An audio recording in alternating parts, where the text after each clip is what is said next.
Now, high employment among the youth remains one of the pressing socio-economic challenges in developing countries. With over 1 million people joining the job market annually, Kenya is looking at the digital space to drive job creation. Betty Kiptum spoke to the Commonwealth Secretary General, Right Honourable Patricia, who said African economies need to invest heavily in internet connectivity and digital skills to realize faster economic growth. Hello and thank you for watching KBC. My name is Betty Kiptum. Today we want to talk about matters innovation and how it is going to help women and young people come out of the economic challenges they are going through. Remember that when COVID-19 struck, most African countries, including Kenya, had to look inward to support the manufacturing industry so as to sustain its economy. To give us an overview of how to ensure that innovation is working for the young people and building the economy out of COVID-19 and other crises, we want to speak to Right Honourable Patricia. She is the Commonwealth Secretary General. Thank you very much for speaking with us. I'm very pleased to be here once again in Kenya. Awesome. Thank you very much. Nakaribu sana. Asante sana. Right. So let's just start there. When COVID-19 struck, many African economies had to get their manufacturing industry together so that they can sustain their economies. How did this now pan out beyond COVID-19? Well, as you know, this pandemic really shattered the whole world, and unfortunately the Commonwealth was no exception. And we have 56 countries in our Commonwealth, now having been joined by Gabon and Togo in June. And 21 of those countries are therefore in Africa. And Africa was really shattered by what happened because many of our member states had their borders shut. They are reliant on imports and, of course, reliant on their ability to export raw materials in order to survive. And so what we saw was a real move onto a digital platform. If you look at the level of trade between our Commonwealth countries before COVID hit, it was about $700 billion worth of trade. But it was rising. We had hoped that by 2020 we might have been up to 1 trillion. But COVID really put a stop to that. What we were pleased about is that trade didn't drop, it was maintained, and then slowly in the last year it has gone up. So now it's 768 billion. But where did that stability come from? It came from the fact that we went digital. And that digitalization was fueled in the main by micro, small and medium-sized businesses who themselves were fueled by young people and by women.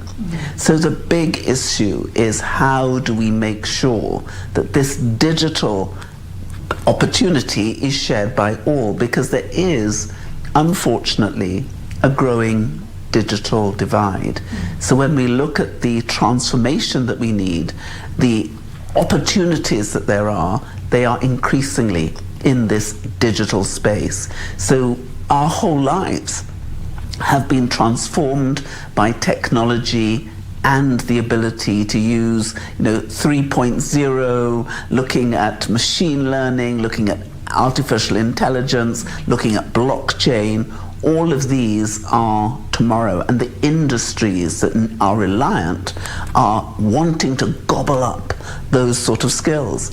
But we have a difficulty because many of our young people don't have those skills. And so although there's a huge growth in the need for industry to have those who can do the necessary in terms of working in blockchain, working in AI, being able to code, we don't have enough people. So if you look at Kenya, there's about a 40% of our young people in need of jobs. And yet there are masses of jobs in IT, other technological developments. So what we are seeing is that if we have to take advantage of this new transformation of our economy, we're going to have to train and digitalize what we do and how we do it. And so this conference we were at here in Nairobi, it was all about how do we create an ecosystem in order to take advantage of the innovations that they're there. Right. Because we need innovation. We do need innovation. I mean, the government in Kenya, at the very least, has been investing a lot in connectivity and just including the Ajira Digital program, enabling young people to train for these digital jobs. But do you think that more can be done? Absolutely. And the thing that's so wonderful about the fact that there are now 56 of us in our Commonwealth is we can help each other. Right. We're learning what works, what doesn't work. We know that this COVID was the most terrible shock to us globally, and it created so much pain, so much difficulty. I don't know anyone who hasn't either lost someone or been adversely affected by COVID. But it also taught us a number of lessons. So, for example, we know now that you can have virtual hearings in courts. You can deliver goods virtually. You can buy goods virtually. You can design virtually. You can design buildings virtually. There's a huge issue for us in terms of food security. We know now that e-assisted agriculture is a huge opportunity for us. We do need an ecosystem. It can't be done just by government. It can't be done just by business. It can't be done just by foundations. It can't be done by just individuals working on their own. We need partnerships, and those partnerships are what will create the innovation ecosystem which will take advantage of the brilliance that is within our young people, the brilliance which is within our women, but also the brilliance within our men. So we need all of us. I like that you've mentioned the brilliance within young people. I mean, Kenya's young population is very tech savvy. Absolutely. Right. And when you talk about innovation, you're thinking innovation for the local challenges. Yeah. How can Kenyans take advantage of the opportunity that there is in these local challenges? Well, I think to believe in themselves, because if you look at every single innovation, it came out of identifying a problem and then coming up with a local solution. The greatest contribution is just look at M-Pesa. M-Pesa came because people couldn't get money. There weren't accounts, and it caused a revolution. We now have young people, particularly young people and women, trading and sending money. And we've got billions of transactions now taking place on M-Pesa. And Kenya taught the rest of the world. Now everyone is copying. So there are so many problems that we have which our local people are finding local smart solutions. As we talk about all these solutions that exist, they cannot be implemented without a full understanding of the landscape, and that is where data comes in. Absolutely. How do you see the data landscape in the Commonwealth and in Africa, to be specific, and what can be done to ensure that the data that there is actually a representation of reality? We have big data gaps. If you look at what the analysts are saying, globally, if you say it's 1 to 100, we look at where the Commonwealth is on average, and it's 57.1, so we're behind. We need to analyze and collect that data, because everything now is going to be driven by data. If we need to make the soundest, best decisions, we need to know the facts. We need to know what to do, but just as importantly, we need to know what not to do. So the Commonwealth has created an innovation hub in which we are collating the greatest, best innovations from right across the Commonwealth so we can share them. But we're also helping our member states as to how do you collect that data, what data needs to be collected, and then how do you mine the data to have data-led policies. We need to increase and enhance the infrastructure.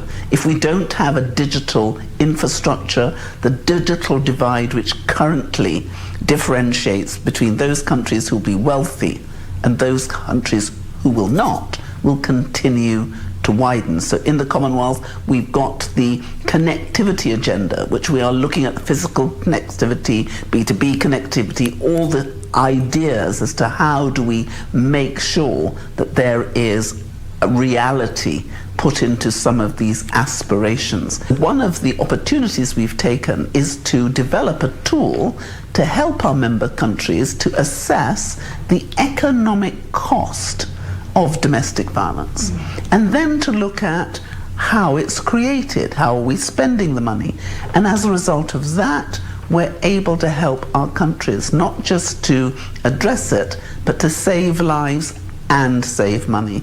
We have discovered for every £1 or $1 you contribute on this issue, you can save between $5 and $20. So this is saving lives and saving money, and that comes from understanding, sharing the data. The Queen passed on this year, God rest her soul, under King Charles now. Has anything changed for the Commonwealth? How is that going to affect the Commonwealth?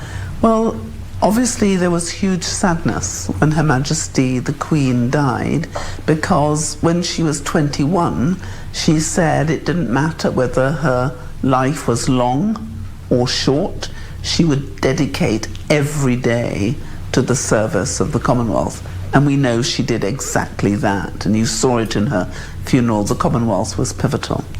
And the truth is that King Charles has been on that journey for the whole of his life also. He described the Commonwealth as one of the foundation stones of his life.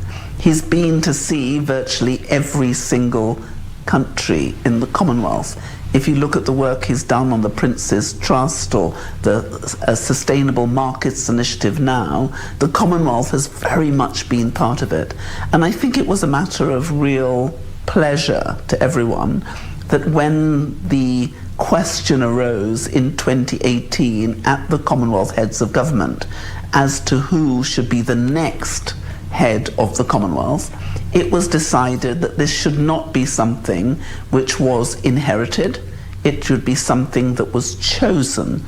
And I think the then Prince Charles, now King Charles III, was chosen to be the next head of the Commonwealth because of the total commitment that he had shown throughout his life, very similar to the commitment that was shown by Her Majesty the Queen to the Commonwealth. And he had been sent by Her Majesty to act on her behalf on a number of occasions, not least to represent her as the future head of the Commonwealth in Kigali in June of this year.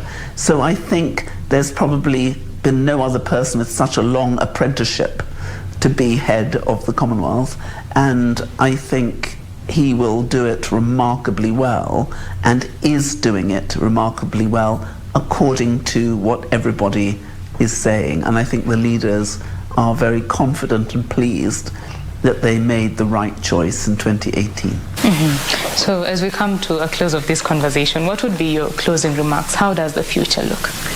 I think the future looks remarkably bright if we make it so. I think the world and each of us has some really hard choices. I think we've suffered a great deal as a result of the exogenous shocks we've been through. We've been through the shock of climate change, which then was followed with the shock of COVID, which was followed by the shock of an economic almost tsunami because of the lockdown. And now we're in the maelstrom of the outcomes between the conflict between Russia and Ukraine and the food insecurity. So those are all the exogenous shocks. But what we've also seen is human resilience, the power of friendship, the power of community, the power of digitalization, the power of innovation. And we have seen that this world can rise to the challenge if we work in partnership together. So I would say, is this easy? No. Can we do it? Absolutely. We just have to choose.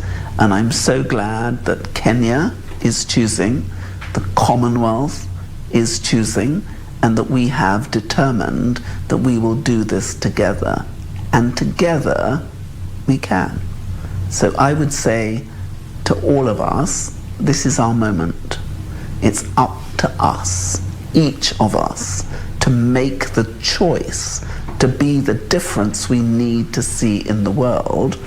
And we have demonstrated in our history we can do this. And we need to do this again, not just for ourselves, but for our children, so that there is a world worth living to hand over to them, and a world where we can say we made it better and we didn't make it worse. So I think we can do this. That is a great way to end this conversation. Thank you very much for speaking with us. Indeed, we can do this, and we need to do this, not just for us, but for the generations to come. That is Right Honourable Patricia Scotland. She is the Commonwealth Secretary General. We have talked about the Commonwealth innovation for young people, for the economy, as well as matters gender-based violence. And wherever you are, play your part, fight gender-based violence, and let us win the war together. My name is Betty Kiptum. Continue enjoying Channel 1.